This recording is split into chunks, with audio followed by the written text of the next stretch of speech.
I'm Jason Bradford. I'm Asher Miller. And I'm Rob Dietz. Welcome to Crazy Town, where Margaret Atwood, George Orwell, and Aldous Huxley tell happy fun stories around the campfire.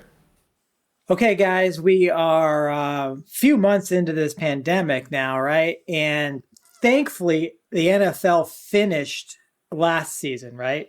The Super Bowl happened and stuff. But I don't know about you. I've been kind of worried. Like, what's going to happen? They start training soon, and in August, there's like preseason stuff going on. And what are we going to do, right?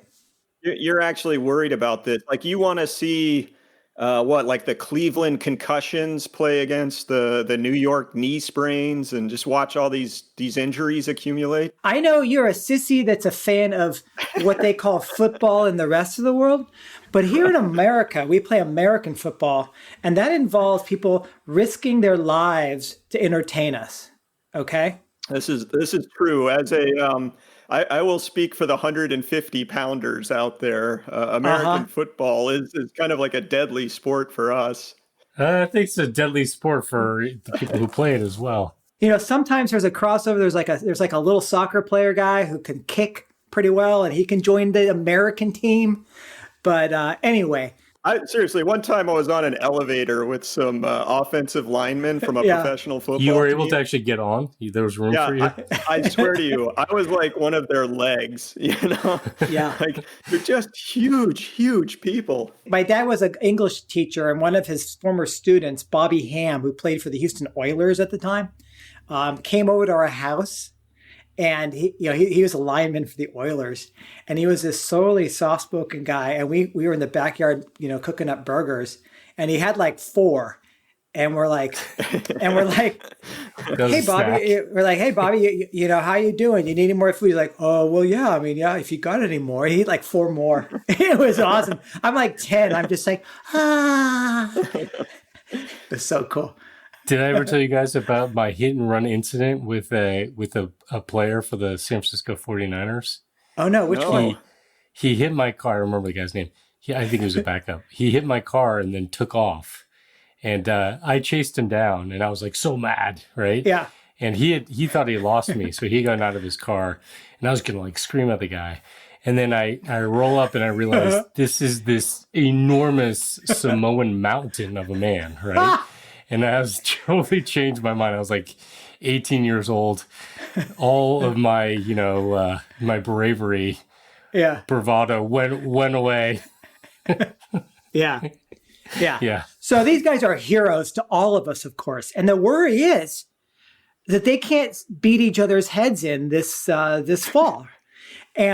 But guess what? What would we do? I mean, I know. Like a loss. I know. But two major corporations, the NFL, which is the American football. NFL is actually a nonprofit organization, by the way. Oh, that's ridiculous. Anyhow, so they're teaming up with Oakley. Apparently, they like work on sports gear and like protective gear for professionals. They're going to integrate something that'll get the NFL going. N95 face masks incorporated into players' uniforms. What? Yes. They're putting an N95 mask right into the helmet. Yes. Have you ever used an N95 mask?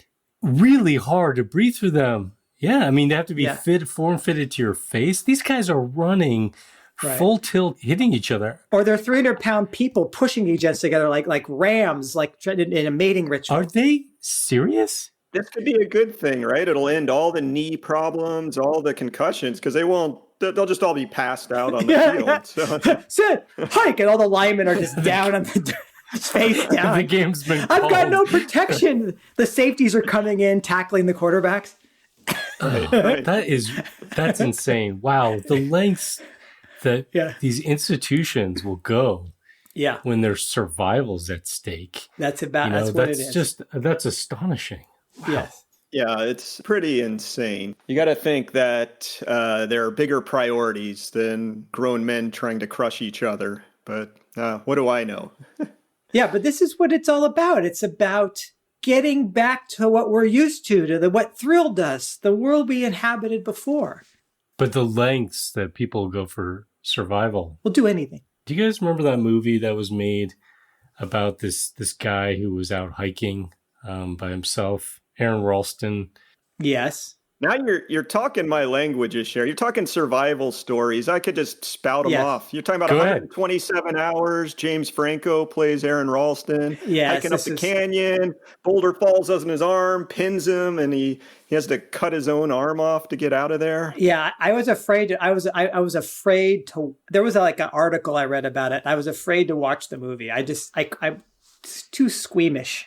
Yeah, I didn't watch the movie either, but that's obviously one of those stories of the lengths. And we talked earlier about Ernest Shackleton and his group and Yeah. the lengths that they went to survive. And remember, we brought up Douglas Moss and duct taping the Right. soles of his feet back on so he could walk across Antarctica after his dog sled fell apart. But I mean, so obviously the survival instinct is a powerful one, right? And it's hard for me to imagine trying to basically saw my arm off with a little pocket knife or whatever the hell Ralston had. That's just I'll insane. do that for you if you Oh, want. will you? Thank you. I appreciate that. But there's a big difference between that. You're an individual and you're willing to basically take this risk and experience this pain because it's your only hope for survival.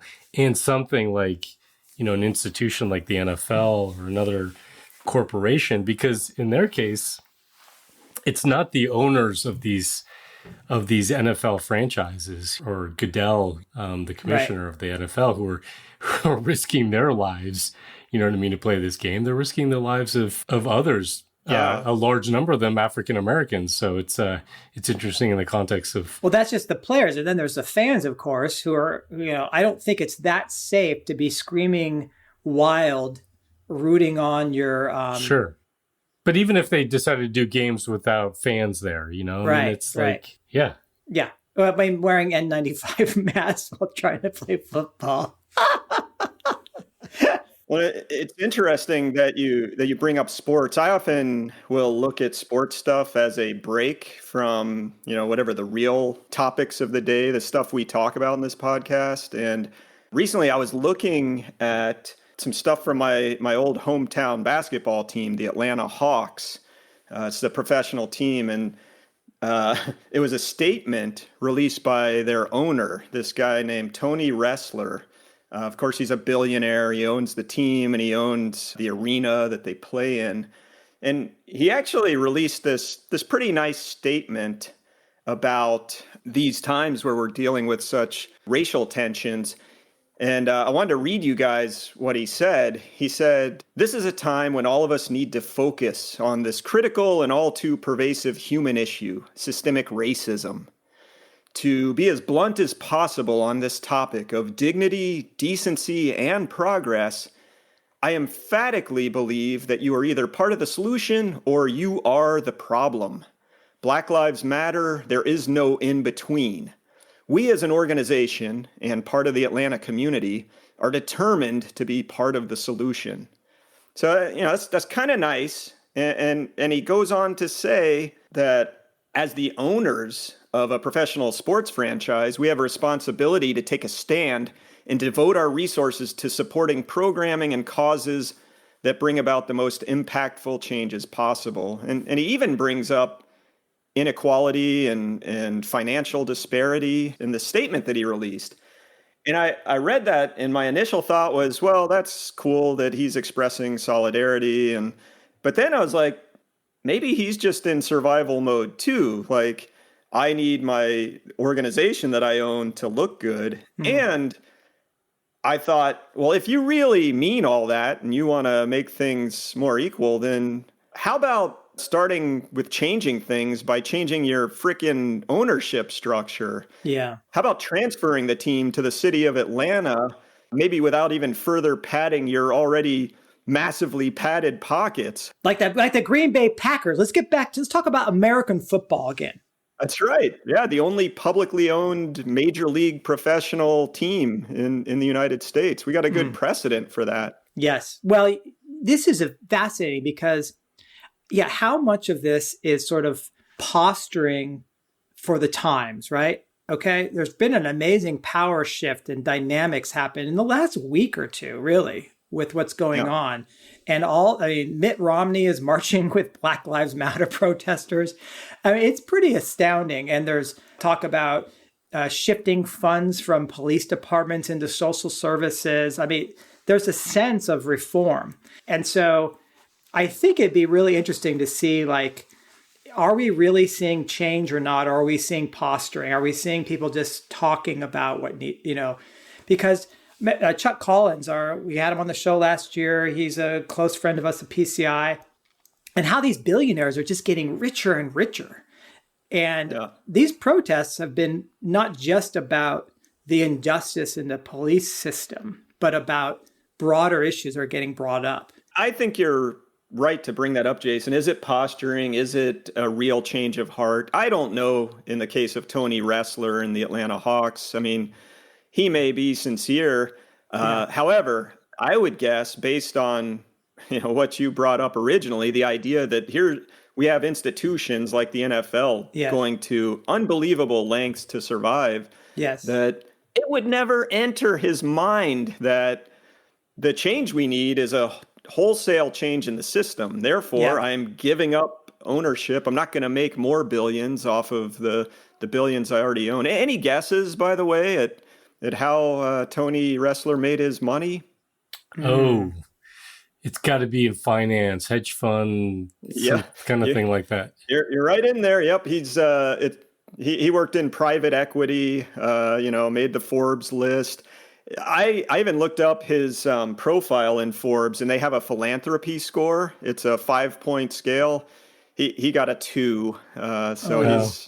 Maybe he's about to step it up, though, with these public statements he's issuing. Okay, so the adaptive cycle, we're in this late conservation phase, probably in the U.S., right? Where we've talked about this before, previous episodes.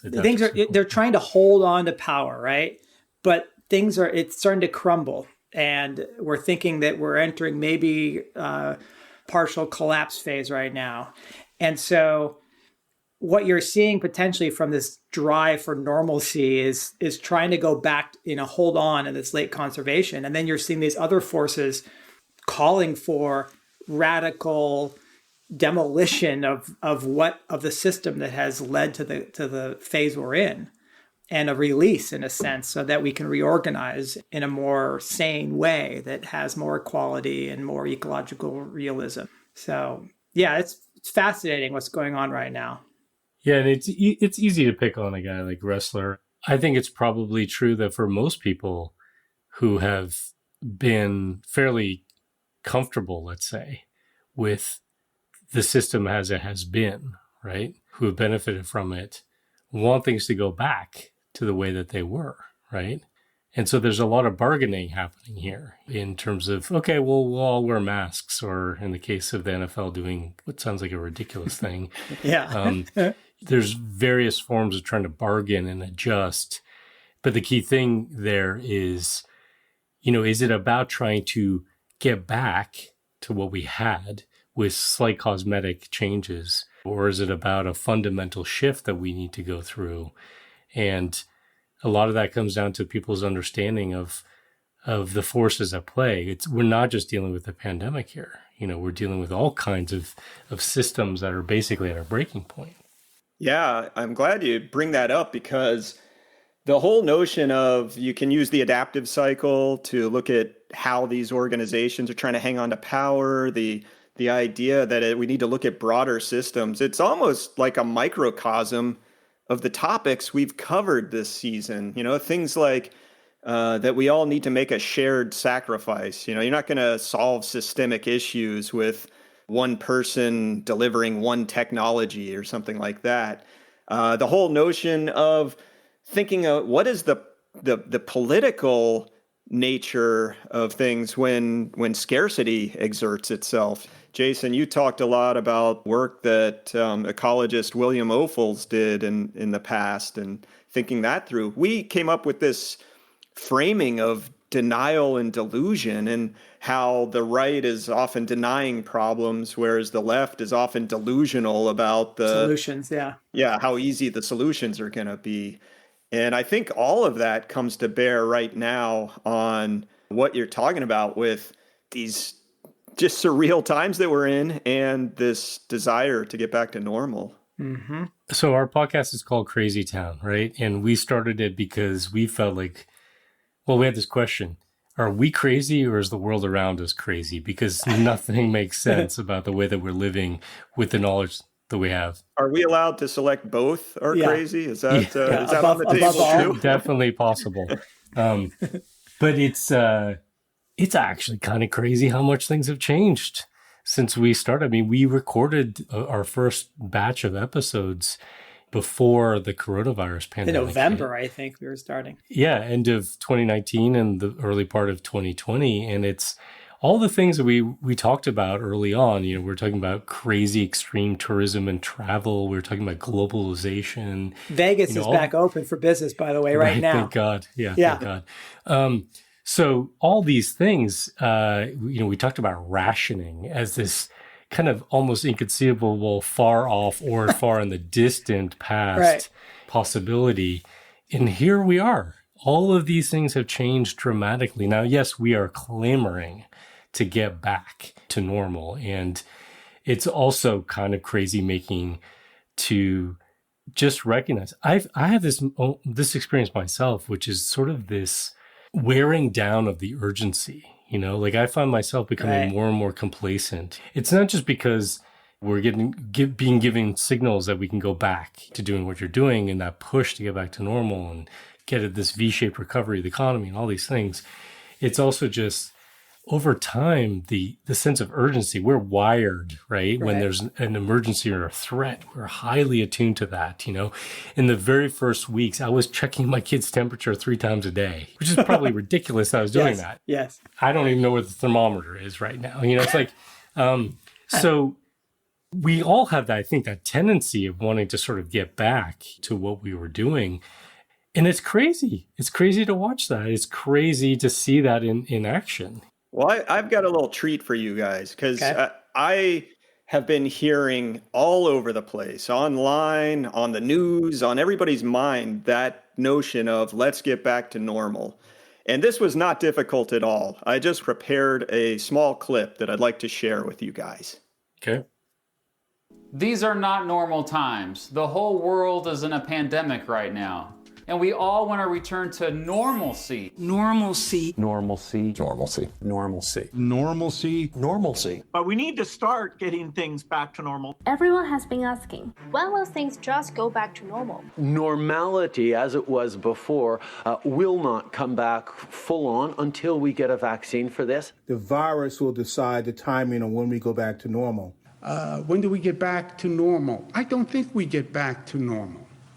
I think we get back, or we get to a new normal. I love that. Yeah. Forget normal. Let's get to new normal. Yes. Right? What the hell does that even mean, new normal? Is that do we just walk around with masks or whatever and, hand sanitizer? Like that's normal's little brother, new normal, you know? New normal. Yeah. I'm just not like, right? I just can't chest bump everybody I meet anymore.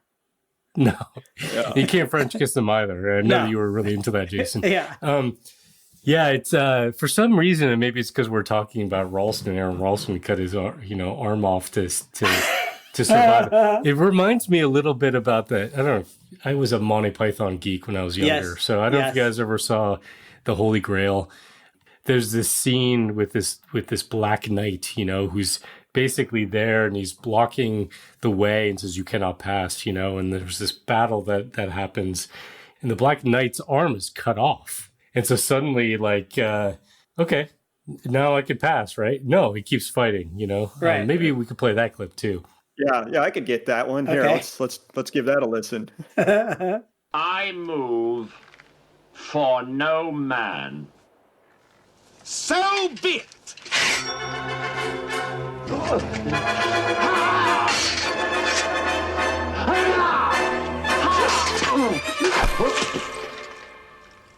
Now stand aside, worthy adversary. 'Tis but a scratch. A scratch? Your arm's off. No, it isn't. Well, what's that then? I've heard worse. You liar! Come on, you pansy!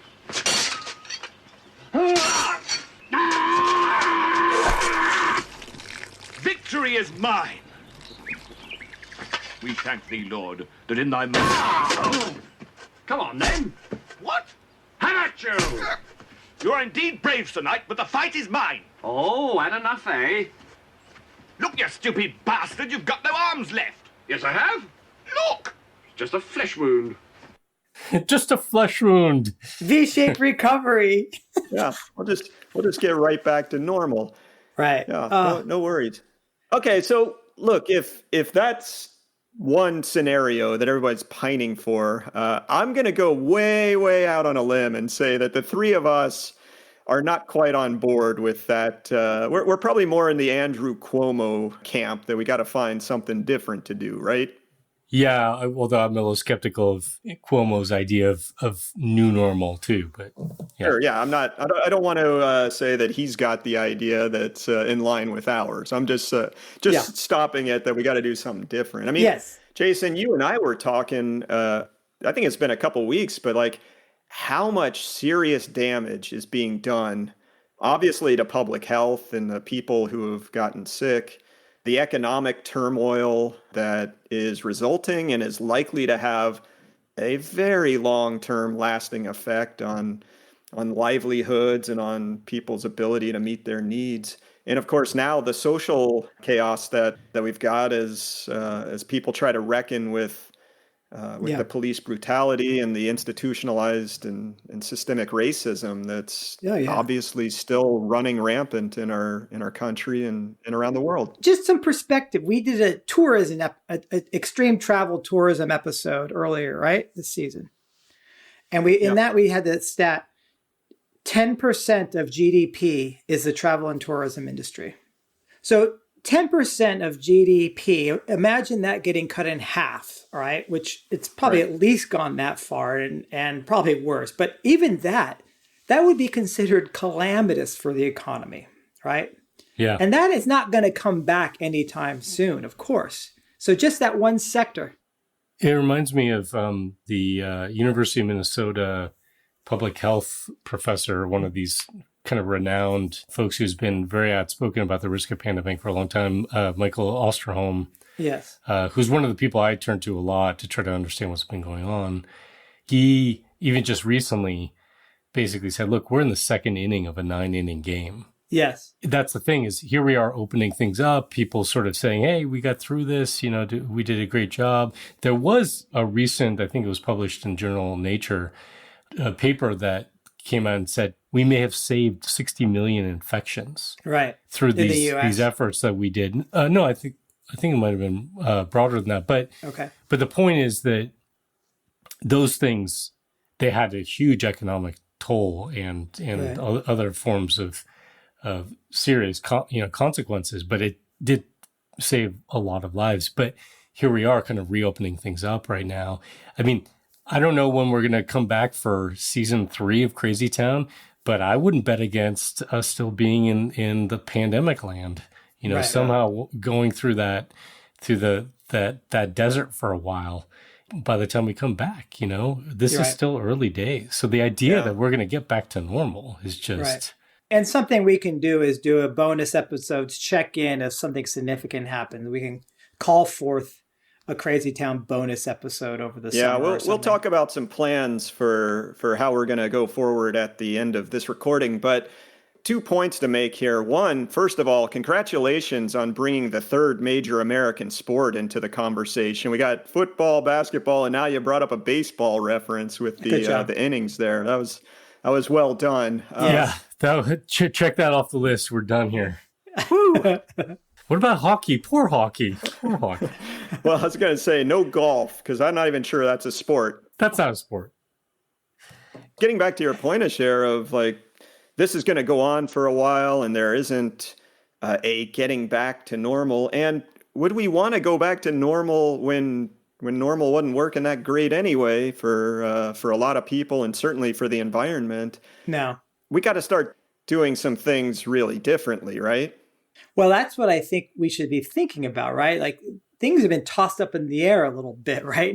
And there's a lot of reshuffling going on, and there's new ideas. This is what we talked about also with, like, during crisis, new ideas can suddenly gain traction because they don't seem as bizarre as they used to.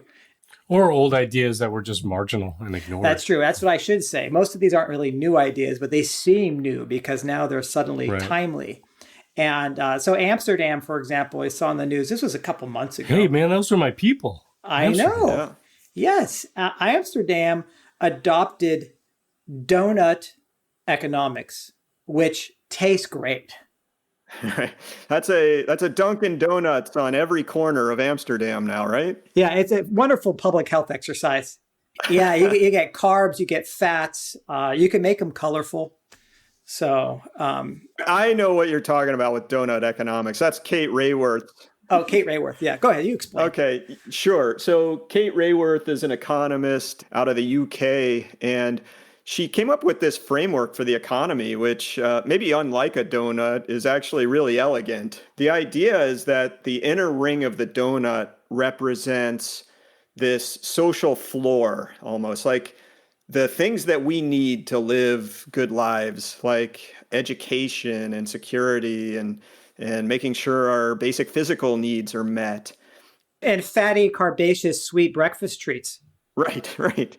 So then the outer ring of this donut represents the environmental boundaries that you cannot transgress without risking the life support systems of the planet. Things like a stable and healthy climate system, soils that are fertile, plenty of fresh water, stuff like that. So the idea is there's a space in between the actual breakfast treat part of the donut that you're talking about that is like a safe operating space for humanity. It's where we're meeting our needs, but we're not beating the hell out of the planet. So you're saying Amsterdam is taking that framework and trying to apply it to decision-making within their economy? In response to the pandemic. I mean, they're seeing this as now an opportunity, a new moment, right, to think differently. Yeah. No, I hope this, I mean, this is again, I worry about all these things because I've been through situations where people, towns and counties and states sign up for climate action programs and promise they're going to do something. But the underlying systems that support economic growth and inequality, those don't get changed. So there's these proclamations of good intentions. And so you wonder if there's now a confluence where there's enough breakdown that the system has to be reformed. All right, it can't just persist, even though you want to change how things are going. Is there now an opportunity? Well, look, I'm biased here, right? So I'm going to believe that this is true. And I was born in the Netherlands. The Dutch are my people. My mother lives in Amsterdam. And on my father's side of the family, I come from a line of donut makers. Okay? So this is like in my wheelhouse, this story, and is a miller because you would grind things to powder to make donut flour? No. They used to mill sprinkles in the Miller family. But this is not a commonly known story. I was actually with Kate when she came up with this idea. We were actually in a donut shop, and I was like, hey, which one of these do you want? And she picked one, and she's like, I was just reading all this stuff from Rockstrom and these other guys. Oh, he got me. Yeah, I'm calling bullshit on that as well. That was a good one. No, but I mean, honestly, I get not necessarily your cynicism, but your guardedness here, Jason, because we've seen a lot of people, again, it's that idea of people trying to say, oh yeah, we recognize this dire threat. We recognize this big change. We're going to try to fit this in somehow and respond to it. But we're going to do it in the context of everything else operating the way it had been, right? And when you realize things like climate change, climate breakdown of our environmental systems, or hitting finite limits, in terms of resources, or you hit these limits in terms of the acceptance of a population to tolerate widespread discrimination, racism, violence against them. When you hit these breaking points, to think that you could just somehow acknowledge them, adjust to them a little bit, but maintain the system that you currently have. It's interesting that when you recognize these things as being fundamentally broken and, in fact, existential threats to our collective well-being, the idea of going back to normal should actually be seen as getting back to crazy. It is crazy to think that what we were doing was normal, right? And could continue. Now, fortunately and unfortunately, here we are in this moment. I don't know what the next days, weeks, months are going to open up for us. None of this had I predicted, even as we've gone along week by week in this pandemic. Now the rise of the protest movement. We're going to be facing elections coming up in the United States. There's so much here that's coming our way that we have no idea how it's going to unfold. Yeah. I think we have to recognize that there aren't easy answers. There's going to need to be a lot, and we've talked about this. We talked about this when we talked about denial on the right and delusion on the left. There are no simple answers to these things. We are going to have to figure out how to navigate a lot of these challenges. You're right. It's not simple to integrate an N95 mask into a football helmet. Right. No. But we've got to navigate the challenges that are in front of us and do what it takes.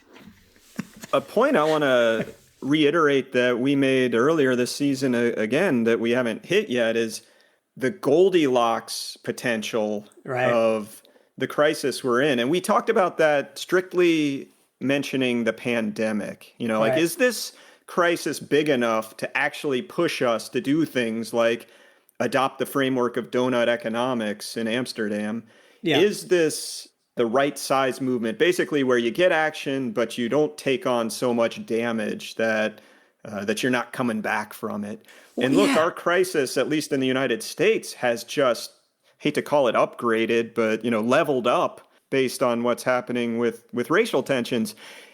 So it makes you wonder, are we in that Goldilocks range of let's get the changes we need? And let's name the changes that are needed. It's our neoliberal, capitalist, overly exploitative economy that's pushed us into pretty much all of this crisis. Now, again, what you're saying, Asher, there's no easy solution. I can't just name, throw away market-based neoliberal capitalist economy and put something better in its place. I mean, it's not so easy to put something better in its place. It's not so easy. We talked about the survival mode. You can't just say that the capitalist institutions aren't going to be in that survival mode, trying to hold on to what they've got. Yeah. But recognizing that that's basically the fight. We've got the normal that people are trying to go back to is a necrotic. Is that the right word? It's a necrotic system that is basically eating our life support systems, generating so much inequality, was founded on institutional racism to begin with. So to think about going back to that is insane. Maybe you take some of the good parts of it, whatever that might be, and pull it out. But fundamentally, we need a different system. Right. Just like you said, Rob, not only are there not easy answers here, I think we have to live in this, and I'm thinking about us, as individuals, I'm thinking about our listeners as well. We have to live in this uncertain, ambiguous space between recognizing that there's going to be a lot of discontinuity that's already been happening. It's going to continue to happen. A lot of it is uncontrollable. It's beyond our ability to control it. It's in some ways beyond our ability to kind of grasp it because we're dealing with these complex systems all interacting with one another, and we don't know where the bubble is going to crop up. And so we have to sort of navigate these really, really churning waters, and we have to do it in a way where we're responding to the, again, I'm going to use this maybe bad metaphor of whitewater rafting, this rock looming up ahead. We've got to kind of prepare for that coming and kind of shift the boat a little bit. But we also have to have our eyes on the horizon to where we're trying to end up. Yeah. And it's both an immediate and a medium and a long-term thing. And the thing to hold on to, part of the thing to hold on to is our empathy. There are bad actors out there. There are people who are hell-bent on maintaining their power, on exploiting other people and exploiting nature. They are in some ways unreachable for us. Right. But most people are not that way. No, most people are not. And I have to believe that part of the reason why we've seen so many people out on the streets recently in the United States, and by the way, in countries all over the world. I know. That's showing amazing. solidarity is because we've seen through this pandemic that it affects all of us. It doesn't affect all of us proportionally, but we're all invested in this thing, and we have to hold on to our empathy, even with the people who are not there with us yet, in terms of recognizing the changes that need to be made. Yeah, now I think let's turn the conversation to what maybe the three of us are doing or what we're thinking about in our own lives and our communities, because I agree, like there's a lot we have to do as individuals, for example. I feel like this is a point where we can step up and be a voice for all these issues. But we also have to realize, like you were talking about, Asher, is that it's a time of great stress. There's this uncertainty, this volatility is stressful. So I think one of the things that I've been thinking about is self-care, right? In terms of eating really well, making sure I sleep really well. And that kind of is the best medicine, right? And this first came up in the context of like, I don't want to get sick, right? I want to be able to fight off any virus, but it also has to do with dealing with the society we're in right now and the stresses we're under. All those are good practices. Yeah. And so it's sort of steeling yourself so that you're a healthy individual that's strong, that it can be present when you're needed. I just want to add on to that for a sec, because I think it also gives you some power and agency, obviously over your own health, but also agency to avoid having to engage in our broken healthcare system. Right. Obviously the healthier you are, the more you can cut out the need to hit that hospital. And And by the way, I mean, I think we do have to recognize that not everyone is in as privileged a position as we are in terms of having those choices available to us. Yeah. But I would also add that part of the self-care is actually getting out into nature. Yes. I mean, this is one of those things where we happen to be here, those of us in the Northern Hemisphere, we're coming into summer, and we know that with the virus, the risks are reduced when you're outdoors. So take advantage of that and be out in nature and reconnect to nature if you're able to do that. And I took up some meditation practice too, which really helped me if I'm starting to get anxious about things, and I realize that I'm spinning in my head too much, helping me get more present and grounded. And really, it's just getting out of that cycle where you're not able to calmly, reasonably deal with situations. And so that's what we want, is we want to have the ability to take control of our thinking process, damp down the emotions when they're not helpful for you. It's not that emotions aren't needed, but you can run away with you in your thinking process. maybe I can pick up meditation to help with this idea I've been wrestling with, which is letting go. So our whole theme here is that what we think of, this whole idea of getting back to normal, is really the idea is that's getting back to crazy. Yeah. If we're not going to be striving for a return to what we had, then we'd better be able to let go of it. So, you know, and there's different levels of that, right? I mean, are you letting go of, say, retirement accounts if you've got that? Are you letting go of the way you used to go to your job, or the way you used to shop for food, or the way we transport ourselves? Or, you know, what are the things that you can let go of, especially those that tend to burn more fossil fuels? Disney World's back open, by the way. Disney World's back open. Yeah, so we're saying let go of everything but Disney okay, World, right? Thank you. Yes. And cruise ships. Yes. Yeah, take a Disney cruise. It's the catch-all. But no, I mean, I'm trying to figure out, how do I let go of those things in a healthy way where I feel good about it, that I'm moving on to something potentially better, or at least something life-saving, as opposed to, no, I got to get back to the way it was. Yeah, get your dopamine kicks on things that are life-affirming and socially responsible in this day and age, right? And giving. Yeah, and that's giving. right. I mean, we actually are one of those families that got our stimulus check in the mail, and we didn't need it. Mm-hmm. And we gave both of our sons, we have 2 kids, and so we got $500 each for them, and we gave them the opportunity to figure out what they wanted to give that money to.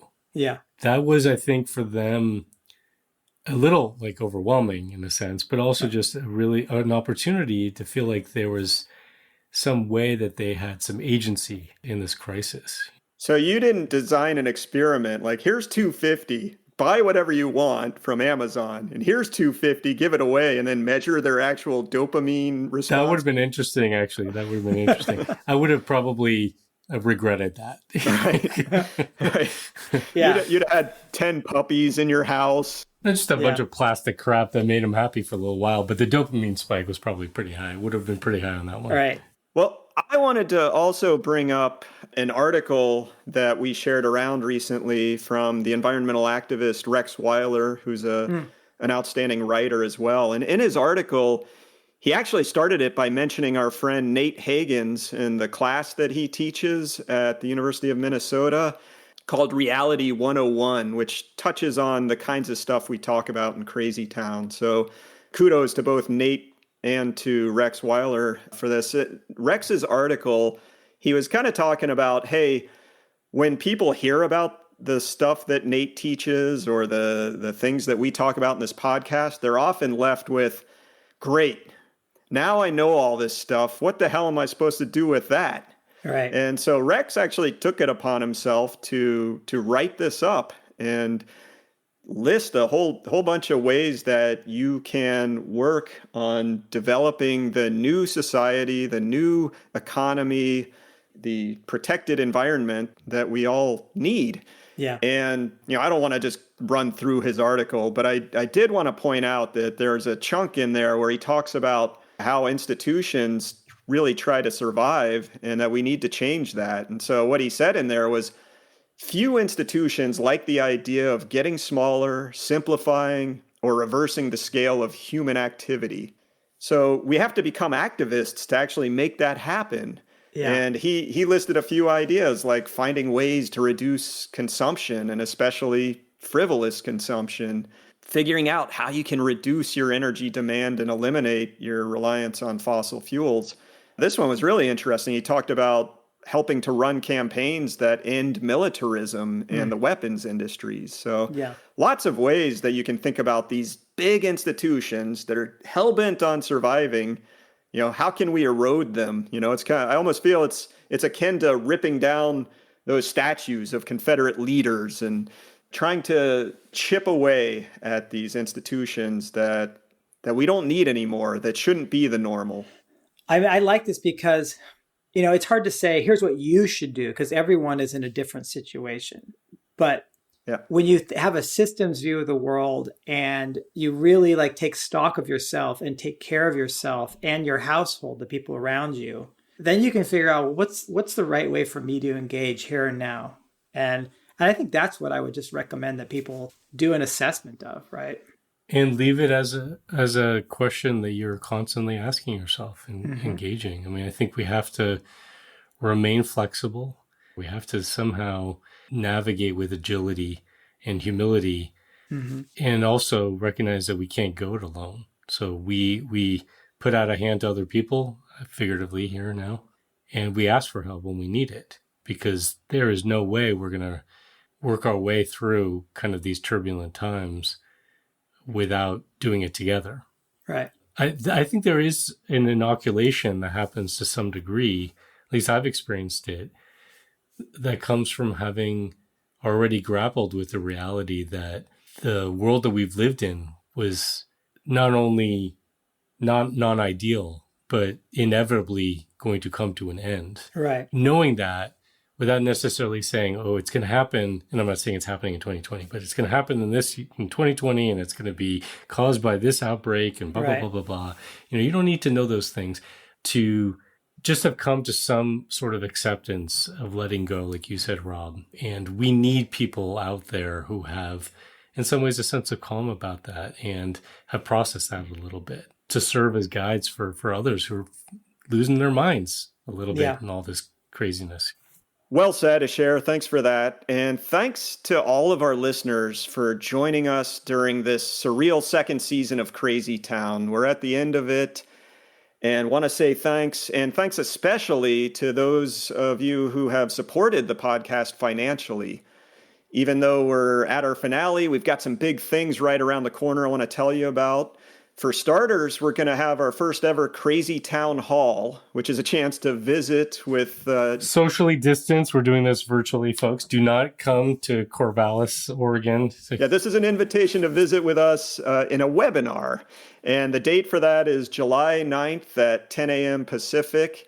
And the way to get your invitation to this Crazy Town Hall, as we're calling it, is to make a monthly donation to help us keep bringing you this podcast. With your support, we are looking forward to a third season of Crazy Town in 2021. And judging by the way things have gone in 2020, we're going to need that season to process whatever it is that's happening in this topsy-turvy world. So if you want to make a donation and get your invitation to the webinar, please go to www.postcarbon.org/supportcrazytown or click the support the show link in your podcast app. Once again, if you need that URL, it is www.postcarbon.org/supportcrazytown. We are also going to have a few more things to share this year. We're planning some bonus episodes from some other podcasts, including one, Jason, in which you gave an unusually articulate interview. Really? I can't explain what happened. I can't believe that. I don't know how this happened. Yeah. Play that. Yeah, I need you to play that. We will get that to our listeners. And look, I just want to give a personal thanks to you, Jason, and you, Asher. Even with all this systems thinking and resilient science and the other lenses that we use to have these conversations, I feel like we've been caught off guard in 2020, especially by the speed at which changes are reverberating across the world. And I really, really appreciate getting to do this project with both of you. It was nice to have you guys in the studio, but I want to thank you, Rob, for figuring out how we can do this and do it with decent audio quality. So thanks a lot for figuring out these technical issues. Yeah, and I didn't really get much out of talking with the two of you, but I really do appreciate having a chance to speak. Yeah. You know? My kids don't listen to me anymore. My wife just, rolls her eyes. So it's nice to have this captive audience. You think we're not rolling our eyes? I can see you, Our audience can't see you, but I can see you. Put your finger down. Okay. We started this podcast, I think, in part for very selfish reasons, and that was because the world felt insane, and it was really helpful to talk to other people who feel the same way about it. Maybe we're all in the loony bin together, and we have no idea, but it's nice to have companions on this journey, and hopefully, it's meant something for our listeners as well. We really appreciate hearing from our listeners. So if you have anything you want to share, definitely shoot us a line. And we'll look forward to coming back soon. Hopefully the world will still be functional when we come back. All right. See you next time in Crazy Town.